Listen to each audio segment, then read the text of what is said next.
लिंबोळ्याच्या झाडाची लिंबोळी कितीही वरून पिवळी असू द्या, आतून कडूच आहे. आणि माणसाच्या जीवनामध्ये टेन्शन किती जरी आलं तरी मनावरती ठेवून राखायचं नाही, तर कोणासंग तर बोलून दावायचं की तुम्हाला मी तुमच्या लेकरासारखा आहे, तुमच्या लेकरासारखा आहे. टेन्शन किती जरी आलं तरी खचून जायचं नाही. आणि मालकानं ताण दिलाय म्हणून घरी बोलून दावायचं. पण दारू पिऊन टेन्शन काय, ती काय माघारी जात नाही.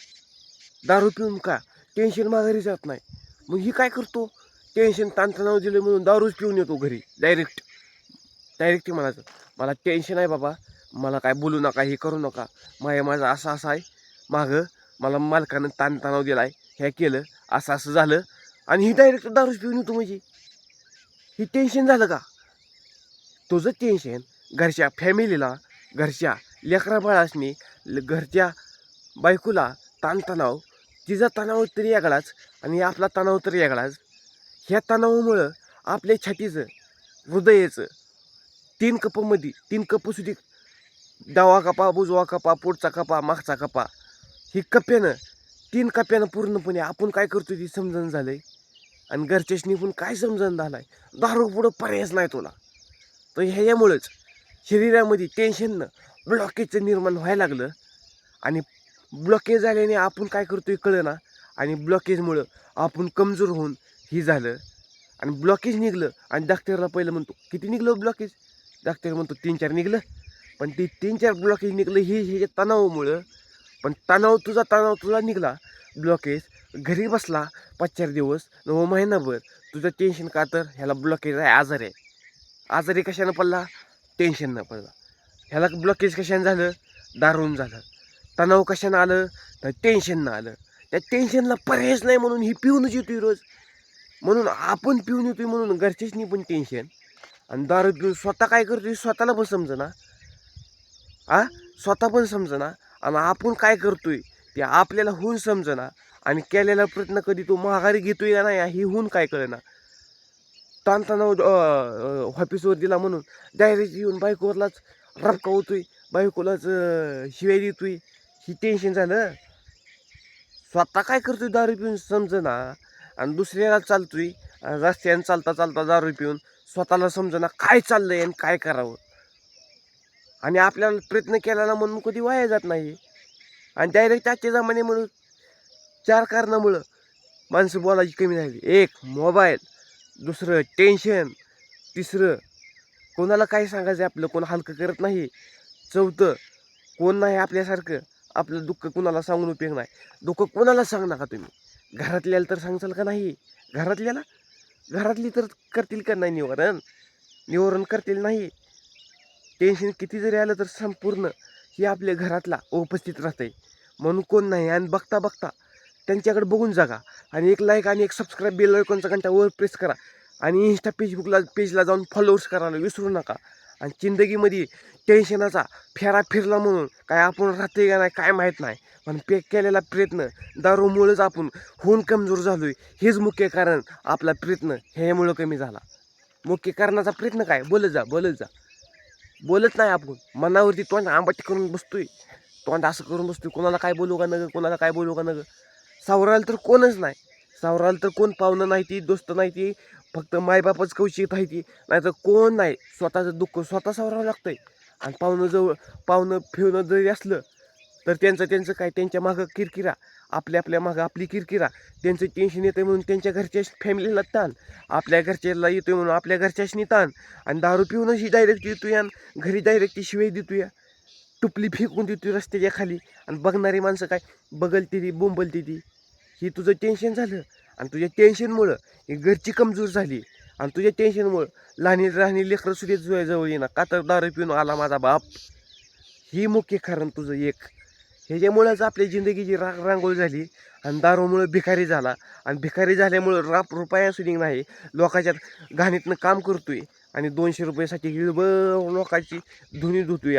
हे ह्यातनं गावात काढ, ह्यातनं फलानं काढ, ह्याच्यात दुकानावर जा, त्या दुकानाचं काम ऐक, ह्याचं कर त्याचं कर. तू काय करतोय तुला समजेना, ती काय बोलते ती त्यांना काय समजेना. हे दारूचा परिणाम असा झाला, गटारी जुळतोय, सापावणी चालतोय, स्वतःच चालतोय पण फॅमिलीवरती बोजा झाला ना. रस्त्याने फिरतोय तोंड वर करून, आणि लहान्या लहान्या लेकरासनी बघणार कोणच नाही. माहीत तर किती दिवस बघणार आहे त्यांना. आपण नवरा कशाला झालोय? परपंचात दोन्हीनं होऊन असावं. बैलगाडी एक गाडी आहे म्हणून त्या बैलाला दोन्ही शिव शोभा नाही, आणि एक बैला शिव, एक बैलगाडीची बाजू एका बाजूला अशी कदल की, आणि एकच बैलाला नाही शोभा. तसा परपंचात दोघाच आहे. परपंचात दोघाच आहे. दोघाचा परपंच आहे म्हणून ताणतणाव येतोय, म्हणून दारूच पिऊन येतोय, आणि स्वतः काय करतोय समजना. आणि मग जिथं नोकरीला जरी असला तर मला टेन्शन लई दिलंय, म्हणून ही टेन्शन ही दिलंय.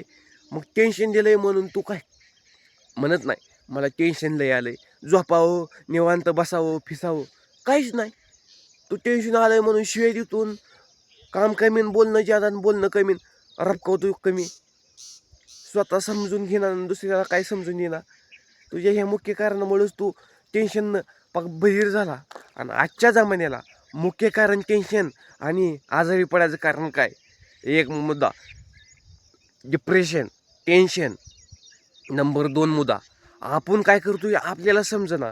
आणि नंबर 3 मुद्दा आपण बोलना, नुसतं तोंडावर गपची बसतोय, आणि मनात जी टकोऱ्यात जी चाललंय ते सर्क्युलेशन, बॉडीचं टेन्शन एखादं तर फ्लॅट दिशीन हाय स्पीडनं ब्लॉकेज होऊन ती शिरा पडल्या जातात, आणि पूर्णपणे ती ताण येऊन टकोऱ्याला स्वतः काय करतोय आपल्याला समजना. आणि त्यामुळेच आपण आजारी पडायला लागलो, दवाखान्यात भरती व्हायला लागलो. मुख्य कारण तर हे तुझं टेन्शनला पर्यायच नाही. सांगत जावा, बोलत जावा. बोलता बोलता मनातलं दुःख जरा बोलून दावत जावा, हलकं होत असते. आणि एक लाईक करत जावा बघता बघता. सेकंद लागत नाही कुठलीही गोष्ट पूर्ण होण्यासाठी. फक्त विचारानं आपण कमजोर आहे, त्यामुळेच आपण महाग आहे मेन मुद्दा. आणि दारूमुळं आपल्याला पर्याय नाही, आणि तुझ्यामुळं काही स्वतःला समज नाही. किती जरी आटील माणूस असला तर त्याला टेन्शन आहे. किती जरी कोण किती शान असला तर त्याच्या मागं काही ना काही टेन्शन आहे. किती जरी अंबानीसारखा असला तर अंबानीला टेन्शनच आहे. पण तो दारू पितो का? नाही. टेन्शन आलं म्हणून एक वेळेस शांत ते ठिकाणी बसेल, पण त्याला माहीत टेन्शन काही कायम आहे. पण टेन्शनला सामोरं स्वतःला जावं लागणार आहे. मग ती स्वतः सामोरं जात नाही, ते आराम करते. करणारी ज्यादा आहेत, पैसा लय आहे त्याकडं, पण तू दारू पित नाही. जरी प्याला तर तू मापात पितो. आपण आपली गरिबी आली तर कधी लाजत नाही, आणि श्रीमंत आली तर कधी माजत नाही. आणि आपली गरिबीमुळेच आपण भिकारी झालो, आणि गरिबीमुळे श्रीमंत व्हायची लक्षणं कधीच नाही. ती मुख्य कारणामुळे ही फेरा फिरला आपल्यावर. मी बोलतोय म्हणून तुम्ही नाराज होऊ नका. सत्य परिस्थिती सांगतो. मेन तणाव तुमच्या दारूच्या बाटलीमुळं माझी सगळी स्वप्न तुटली.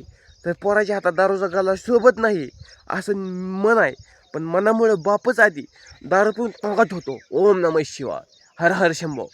गांजा ओढून दारू पितो, दारू ओढून मारतो. तुझं टेन्शन दुःख आलं म्हणून तू फिरून फिरून तीच सांगतो.